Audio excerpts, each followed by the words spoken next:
औज़ुबिल्लाहिमिनश्शैतानिर्रजीम बिस्मिल्लाहिर्रहमानिर्रहीम। मेरा नाम है मोहम्मद अवैस। मेरे चैनल का नाम है स्काई इमिग्रेशन कंसल्टेंट्स। इस वक्त मेरी वीडियो देख रहे हैं मेरे YouTube channel sky immigration consultants और मेरे Facebook page sky immigration consultants पे। शेंजन टाइम यानी परफेक्ट टाइम, वजह क्या है? जैसे आपको पता है कि सर्दियाँ ख़त्म हो चुकी हैं, गर्मियों की आमद स्टार्ट हो गई है। जितने भी टूरिस्ट कंट्री हैं, जैसे मिसाल हम लोग इसको वीडियो में शेंजन की, काफ़ी लोगों को पता होगा। मैं अक्सर वीडियोस में कहता हूँ कि मैं खुद ये काम सीख रहा हूँ, मैं अपने आप को किसी से बड़ा नहीं कहता, ठीक है। बाकी जो काफ़ी कंसल्टेंट्स हैं उनसे हेलो IBS सलाम भी होती रहती है, अक्सर उनके कोई पेज या इस तरह के सामने आ जाती हैं जो उनके व्लॉग्स होते हैं या रील्स होती हैं, तो उस पर देखना पड़ता है कि वो थोड़ी बहुत शायद प्रॉपर गाइड नहीं कर रहे, वो गलत गाइडलाइन कर रहे हैं, वो सिर्फ अपने क्लाइंट को अट्रैक्ट कर रहे हैं, अपने ऑफिस में मिलाने की अट्रैक्शन दे रहे हैं कि हमारे ऑफिस में हो, आपका काम ऐसे हो जाएगा, डन बेस पे हो जाएगा, गारंटेड वीज़ा फलाफला XYZ। मैं आपको मैं ये बात सबसे पहले क्लियर कर दूं कि स्काई इमिग्रेशन कंसल्टेंट्स और उसकी टीम किसी किस्म की कोई गारंटी नहीं देती किसी भी वीज़ा से रेलिवेंट। हम लोग जैसे कोशिश करते हैं, बाकी वीज़ा होना या ना होना आपके डॉक्यूमेंट्स पे होता है। नो डाउट आप हमें फ़ीस दे रहे हैं, हम लोग उसमें पूरी एफिकेसी डालते हैं ताकि आपके चांसेस ज़्यादा हो सकें। ये तो हो गया वो। अब मैं आपसे बात करता हूँ। देखें, गर्मी है, जब अब सर्दियाँ होती हैं तो बर्फ़ होती है, और बर्फ़ में जब अपना टूर प्लान देते हैं कि आप एज ए टूरिस्ट जाना चाह रहे हैं, तो आपकी वीज़ा रेशो के वो चांसेस उतने नहीं रहते जितने होने चाहिए। क्यों?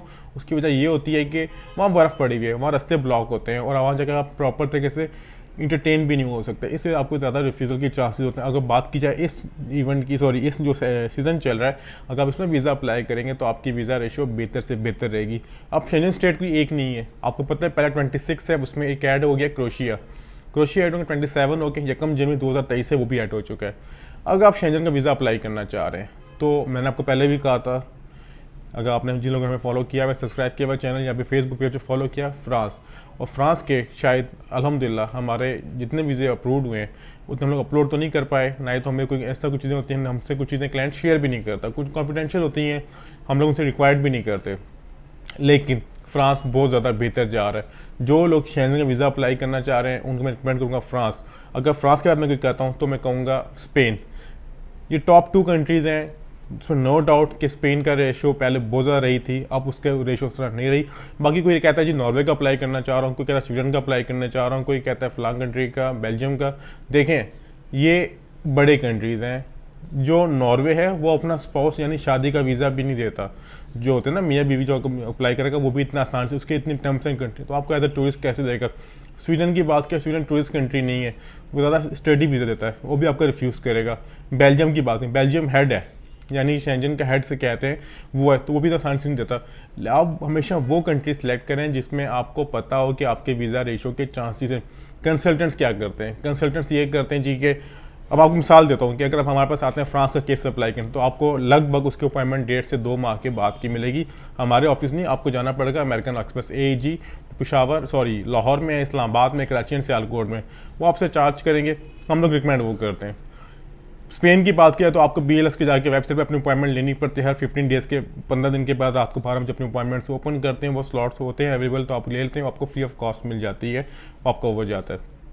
अब बाद में करता हूँ स्वीडन की अपॉइंटमेंट आपको अभी मिल जाएगी 2 मिनट में, कल परसों की मिल जाएगी। नॉर्वे की अपॉइंटमेंट आपको भी मिल जाएगी 2 से 3 दिन 4 दिन बाद की। बेल्जियम की मिल जाएगी। मुख्तलिफ कंट्रीज उनकी आपको अपॉइंटमेंट फ़ौरन मिल जाएगी 2 से 3 दिन बाद की।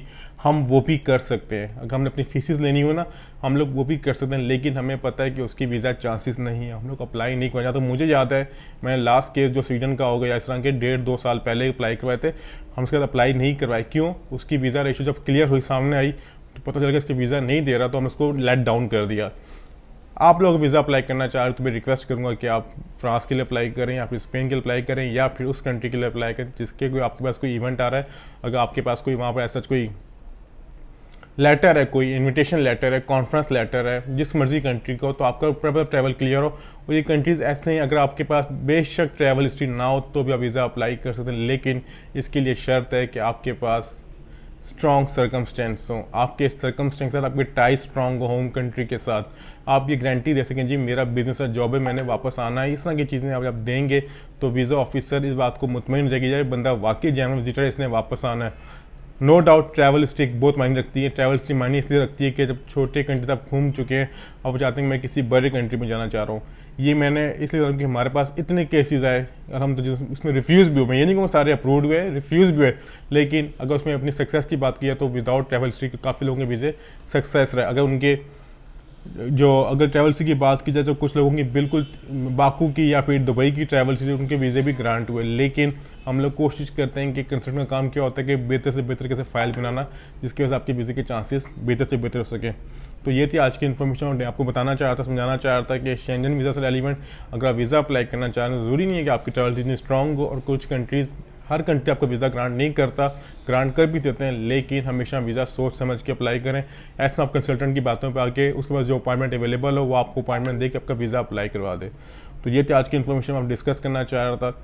इसके बाद आपकी स्क्रीन में विजिटिंग कार्ड चल रहा होगा, ये नंबर जो सर्विसेज के लिए हमारी सारी इन्फॉर्मेशन लोग यूट्यूब पे दे देते हैं। हमारी कंसल्टेंसी फीस शेंजन की 25,000 पे 25,000, इसमें हम आपको hotel ticket reservation, hotel booking reservation, travel insurance, travel plan, visa request letter and जो हमारे ऑफिस में होता है हम आपको प्रोवाइड करते हैं। और हमारे इसके अलावा कोई हिडन चार्जेस नहीं है, बेसिक की फीस क्लाइंट को खुद पे करनी पड़ती 80 यूरो। आपसे दोबारा मुलाकात होगी बहुत जल्द कुछ नई इन्फॉर्मेशन के साथ। खुदा हाफिज़।